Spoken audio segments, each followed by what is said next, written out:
Síndromes mieloproliferativos. Son un grupo de patologías en el fondo caracterizadas por el aumento de las células de la línea mieloide, es decir, glóbulos rojos, plaquetas y leucocitos no de tipo linfocítico, no de tipo linfocitos. ¿Ya? El primero a revisar acá va a ser la policitemia vera. En general, la causa asociada de la policitemia vera son alteraciones genéticas como por ejemplo la mutación de un gen que se llama JAK2. Voy a escribirlo para que no se olvide. JAK2, que también está relacionado de cierta manera o en realidad con harto riesgo relativo a la trombocitosis esencial, que es otro síndrome mieloproliferativo. La clínica característica acá va a ser dada por una hiperviscosidad. Recuerden que dentro de los componentes de se podría decir, del triángulo o la triada, perdón, de la coagulación, está por un lado el daño endotelial, por otro lado está la viscosidad sanguínea y la estasia. Y en este sentido, la viscosidad está dada por los glóbulos rojos. ¿Mm? Así que si hay muchos glóbulos rojos, lo que se produce es TBP. ¿Ya? También pueden haber disfunciones plaquetarias y provocarse hemorragias. Pero característicamente lo que más vamos a encontrar es esplenomegalia. Y este signo es súper importante para estos síndromes, ya que todos lo comparten. ¿Ya? La esplenomegalia, recuerden, lo comparten todos los síndromes mieloproliferativos. ¿Cómo se estudia este paciente con síndrome mieloproliferativo? Lo primero es con un hemograma. ¿Qué características va a tener? Bueno, esto es actualizado porque antes el corte era 18 de hemoglobina. Actualmente se hace con una hemoglobina mayor a 16,5 en caso de hombres y en mujeres mayor a 16 gramos por decilitro. Bueno, ese es el corte.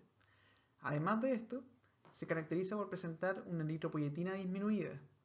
Es decir, como causa de polilobulia, uno siempre espera hipoxia, ¿ya? Vivir en altura, como les mencionaba hace un rato con la transferrina, ¿ya? En este caso con los glóbulos rojos. Vivir en altura va a aumentar la eritropoyetina para así aumentar la cantidad de glóbulos rojos. Obviamente, si es que tengo eritropoyetina disminuida y no tengo ningún factor en el fondo que me provoque una polilobulia, es decir, no tengo hipoxia, probablemente se trata de una policitemia vera. Y la forma de estudiarlo más adecuado es con estudios genéticos. ¿Claro? ¿Qué sería el estudio de los genes JAK2, por ejemplo? ¿Cuál es el tratamiento de una policitemia vera? El tratamiento sería realizar flebotomías, que también se llaman sangrías, ¿ya? Hacer sangrar al paciente un poco. No se puede donar sangre porque los glóbulos rojos no son tan buenos en realidad, no son de buena calidad. La verdad es que no sé qué reacciones adversas podrán tener, pero no sé, es una contraindicación en realidad de donación de sangre. Se da aspirina por el riesgo de trombosis y mielosupresores, ¿ya? Que esto se da en general cuando hay mayor riesgo en el fondo de trombosis. Claro, la flebotomía sería lo más importante.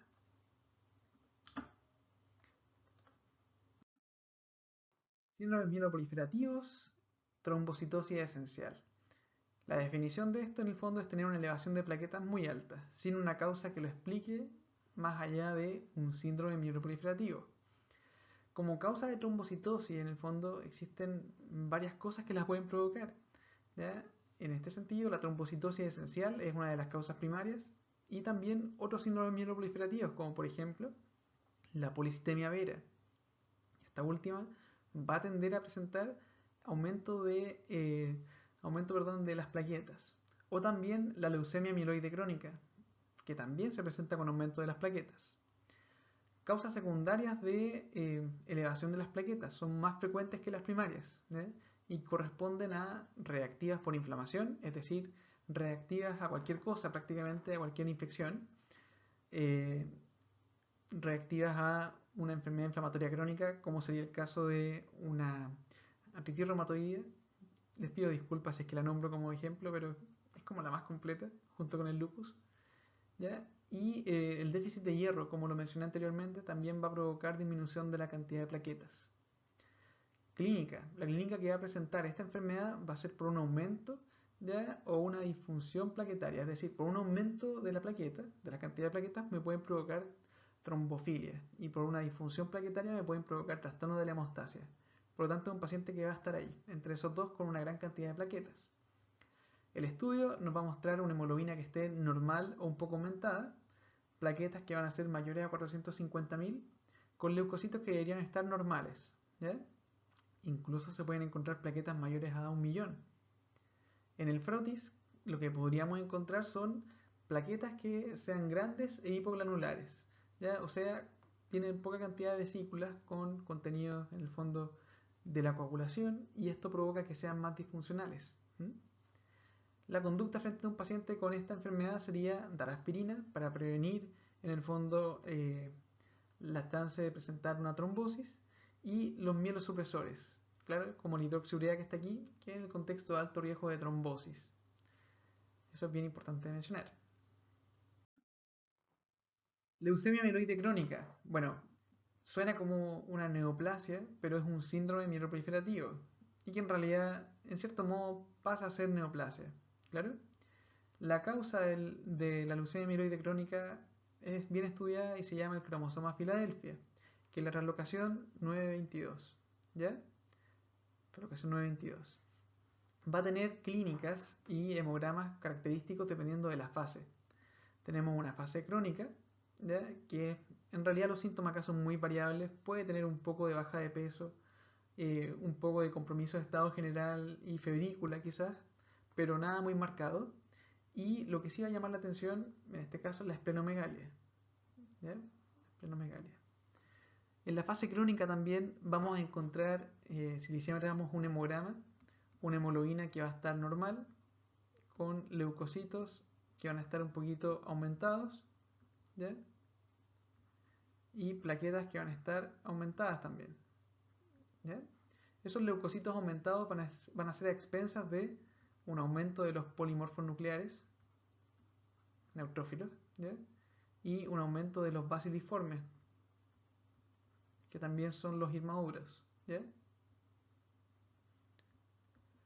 Luego está la fase acelerada, de la cual no se habla tanto, pero que es como la preblástica, que es la más grave, ¿ya? En la fase acelerada tenemos disminución del peso, aparición de fiebre, hemorragia y todos los síntomas secundarios a una leucemia prácticamente, la leucemia que se está manifestando, y la blástica es muy similar a una leucemia aguda que vamos a ver más adelante. Prácticamente son síntomas B, claro, asociados a síntomas derivados de la pancitopenia, claro. En el hemograma que se le puede hacer a este paciente, vamos a encontrar principalmente leucocitosis, ¿ya? Al inicio, con una gran cantidad de polimorfos nucleares altos basiliformes. Puede haber blastos, sobre todo en la fase elástica tiene que haber, pero en la fase crónica, si es que se encuentran en el frotis de sangre periférica o en el mielograma o biopsia de médula ósea, tiene que ser menor a un 10%. O sea, la característica principal es que no hay muchos blastos, sino que hay mayor cantidad de polimorfos y basiliformes. Además de esto, vamos a tener trombocitosis, claro, que va a ser reactiva, aunque en la fase elástica van a estar bajos también, y anemia, claro. Solamente en la fase crónica puede estar normal el hematorito. Posteriormente debería tener anemia. Estudio confirmatorio, mielograma o biopsia de médula ósea. Recuerden que el mielograma es un aspirado de médula ósea, en cambio el otro es un corte, ¿ya? Y preparado histológico. Y el tratamiento de esta enfermedad se llama imitanib, que es en el fondo contra la proteína que se forma por culpa de la translocación del cromosoma Filadelfia. ¿Mm?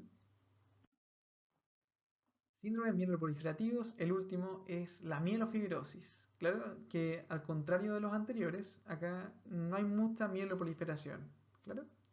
Acá voy a presentar una mieloproliferación en realidad, pero con fibrosis, y la hematopoiesis se produce fuera de la médula ósea. Por lo tanto, en general voy a presentar pancitopenia porque va a ser una hematopoiesis no muy efectiva. Las causas que pueden provocar esto va a ser una causa primaria, como ya les mencioné, asociado a los otros síndromes mieloproliferativos. También puede ser una causa autoinmune, ¿ya? Enfermedad del tejido conectivo, por ejemplo. Y otras causas como la exposición al benceno, enfermedades formadoras de granulomas también, como la sarcoidosis, ¿ya? O la radiación. En el fondo son cosas más raras. La clínica de este paciente es presentada principalmente como pancitopenia, palidez, hepatomegalia. ¿Ya? Puede tener trastorno de la hemostasia también, pero la palidez es lo más que más llama la atención. Y lo que llama aún más la atención que la palidez es la superesplenomegalia que van a tener. ¿Ya?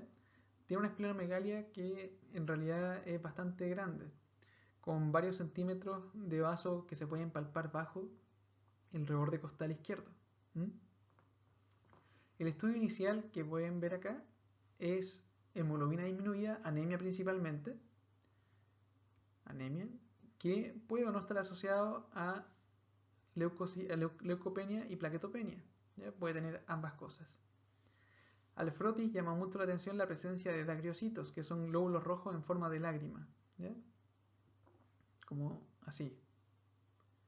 Estos glóbulos rojos en el fondo son los característicos de la mielofibrosis y los mencionan por suerte en el frotis de sangre periférica. Y el estudio confirmatorio es como una biopsia de médula ósea. ¿Ya? Aquí no sirve mucho el aspirado, sino que sirve la biopsia para ver la arquitectura de la médula. ¿Mm? Leucemia linfoide crónica. Ya, para diferenciarlo de la leucemia mieloide crónica, esta en el fondo es una leucemia que se presenta también en adultos, pero compromete a los linfocitos. Por lo tanto, ya una diferencia bien importante, no hay aumento de los polimorfos nucleares, sino que hay aumento de los linfocitos. La clínica de ellos es que en general son asintomáticos, ¿ya? Y se presentan a veces como hallazgos del hemograma. O sea, un adulto mayor va mañana a hacerse un hemograma y encuentra que tiene pancitopenia con, perdón, bicitopenia, anemia con trombocitopenia y leucocitosis. Puede tener síntomas de citopenias, obviamente, si es que es muy marcada la anemia.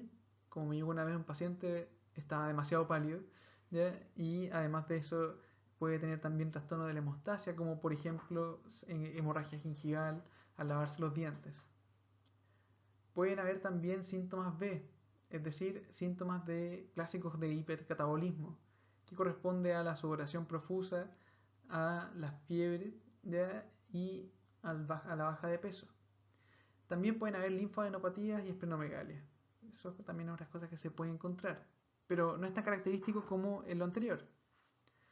Complicaciones de la leucemia linfoide crónica es que algún porcentaje de ellas se puede transformar o puede provocar una anemia hemolítica. Y también puede tener la chance de transformarse en una gamapatía monoclonal o un linfoma. ¿Por qué gamapatía monoclonal? Porque es una leucemia de linfocitos B. Y los linfocitos B son los que se transforman en plasmocitos. Y esos son los que secretan inmunoglobulinas. Por lo tanto, tiene ese riesgo. El estudio que se hace es con un hemograma en el cual vamos a encontrar hemoglobina disminuida, plaquetas también disminuidas y leucocitos elevados. Recuerden, con el diferencial que tiene aumento de los linfocitos. Es imposible al simple microscopio ver si el linfocito B o T. Eso se hace en el fondo con una citometría de flujo. Y la conducta frente a una leucemia linfoide crónica sería en el fondo derivar para estudio, pero prácticamente se confirma el diagnóstico con un mielograma y después de eso se da soporte transfusional principalmente. Leucemias agudas. Ok, acá hay dos patologías importantes que corresponden a las leucemias linfocíticas y mieloides, ¿ya? O mielocíticas. En general se dice clasificación y epidemiología, ya que ambas aparecen en grupos etarios clásicos, siendo la linfocítica característica de niños y adolescentes, claro, con un promedio de edad que era 13, 14 años. 13 años creo que era. ¿Ya? Y el otro pic de los linfocíticos ocurren también en adultos mayores, así que dentro de todo igual pueden ocurrir. La mieloide es la más frecuente de los adultos, es decir, de un total de las leucemias agudas en adultos, un 80% de ellas va a ser mieloide, a ese nivel.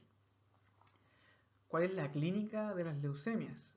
La clínica en general, bueno, antes de la clínica las causas son alteraciones genéticas, la mayoría de ellas, ¿ya? Y ahora sí, también pueden ser infecciones, por ejemplo, por el VIH. Y ahora sí, la clínica. La clínica va a estar derivada de la pancitopenia, ¿ya? Es decir, por la anemia vamos a tener palidez y fatigabilidad, que es lo que hablamos al principio de la clase de hemato. Vamos a tener trombocitopenia, ¿ya? Con lo cual nos va a provocar un trastorno de la hemostasia primaria.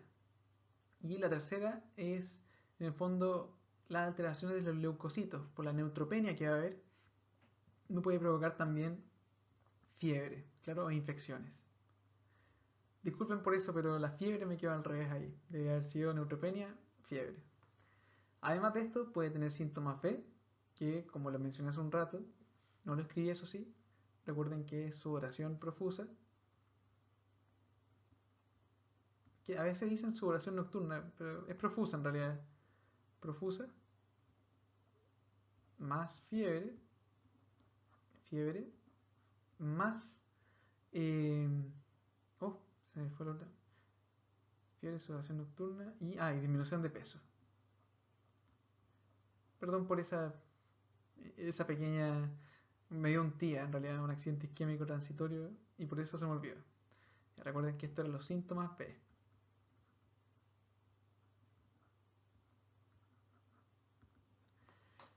Puede tener también dolores óseos, síndrome mononucleósico, en caso de esto, particularmente en el tipo linfoide. ¿Ya?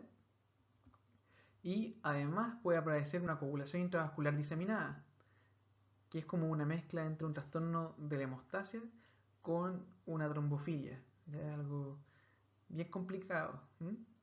Esta coagulación intravascular diseminada, en el fondo, es más frecuente en la conocida mieloide aguda de tipo promielocítica, o también conocida como M3,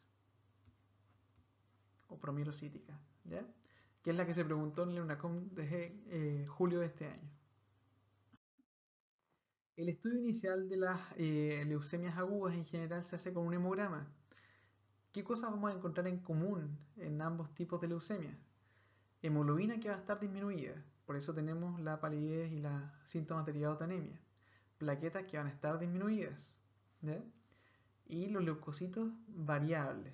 Esto es lo mismo que decir, a la mayoría de las veces se encuentran altos, pero a veces se encuentran bajos. Con blastos, esto es bien importante. Están bien elevados los blastos, lo que nos habla en el fondo de una leucemia aguda. Las linfoides en el fondo van a presentar aumento de los linfocitos y de los blastos. Característicamente, como en la microscopía, podemos encontrar células sin gránulos. ¿Ya? Los linfocitos no tienen gránulos. Si es que los presentan, hay que sospechar en una mieloide. Y también se conoce como linfoblástica, y es cuando tengo más de un 20% de blastos en la sangre periférica o en el mielograma.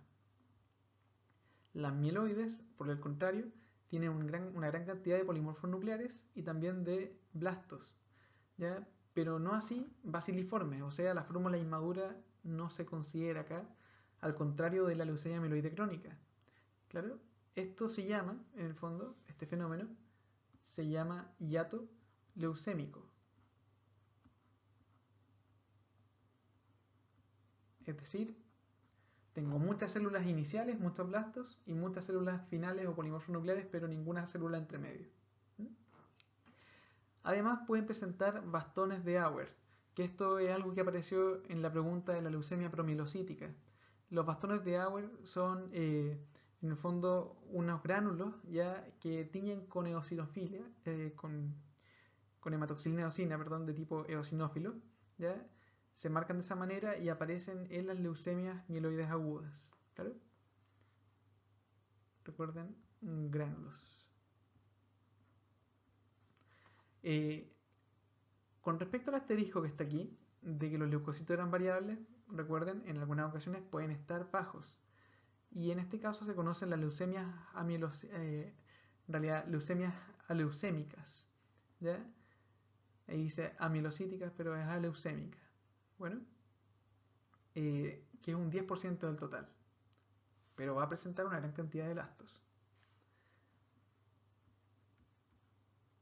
Aleucémicas. Para diferenciar con leucemias crónicas, recuerden el hiato leucémico, ¿ya? Y la cantidad de blastos, que eso ya lo mencioné recién. La conducta con estos pacientes derivar para su confirmación, que se hace con un mielograma o biopsia de médula ósea, y aparte de esto el tratamiento que es con quimioterapia en general. La que tiene quimioterapia curativa pero con alto riesgo de letalidad es la tipo promielocítica, al presentar esa coagulación intravascular diseminada, la hace un poco más grave.